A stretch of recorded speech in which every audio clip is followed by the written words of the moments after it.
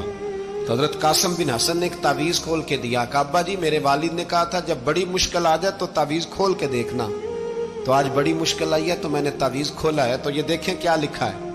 یہ تو رکا ہے، تعویذ ہے ہی نہیں. جب کھول کے دیکھا تو اس پہ لکھا تھا، قاسم اگر حسین پہ کوئی کڑا وقت آ جائے تو بیٹے کے آگے آگے رہنا، اگر کڑا وقت میرے بھائی پہ کبھی آ جائے نا، دیکھنا اس کے آگے آگے چلنا، اسے حسن کی کمی نہ محسوس ہو. پائیاں جہا ساک نہیں کوئی جے وچ خار نہ ہوئے. سیدنا امام حسین پہلی دفعہ کربلا میں اس وقت روئے جب یہ رکا.